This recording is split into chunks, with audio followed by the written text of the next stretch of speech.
GNL dans le monde, c'est 19 pays exportateurs, 44 pays importateurs, 700 navires méthaniers qui sillonnent toutes les mers du globe, et c'est à peu près la moitié des échanges internationaux de gaz. On voit donc que le GNL, par la diversité des flux, permet véritablement une grande flexibilité et une grande sécurité d'approvisionnement.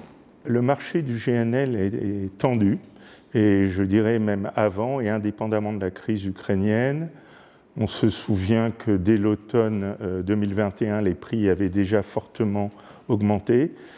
Cette situation vient de ce que, depuis quelques années, il y a des sous-investissements chroniques dans l'industrie gazière en général et dans le GNL en particulier. Ces sous-investissements proviennent essentiellement des incertitudes gouvernementales liées aux pressions pour le contrôle du changement climatique.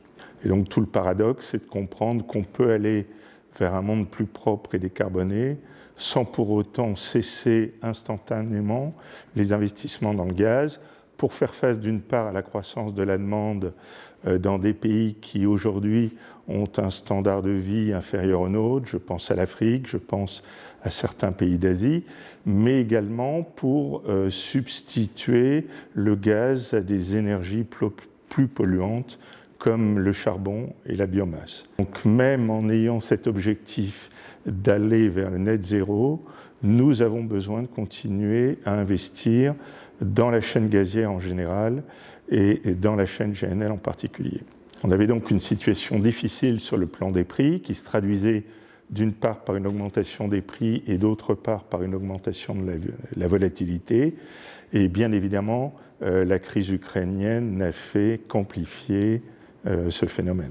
Si l'on veut faire en sorte que la croissance de l'offre de GNL soit cohérente avec la croissance de la demande d'une part, et si en plus on veut créer les conditions d'une substitution du GNL au gaz russe, il faudra dans les toutes prochaines années des investissements considérables, un ordre de grandeur raisonnable est de 300 milliards de dollars. Et donc de tels investissements, pour pouvoir être financés, supposent une stabilisation de l'environnement politique et réglementaire.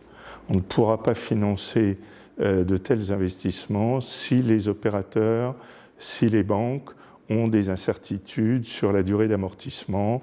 Il faudrait pouvoir avoir une vision raisonnable de marché sur les 15 à 20 ans qui viennent.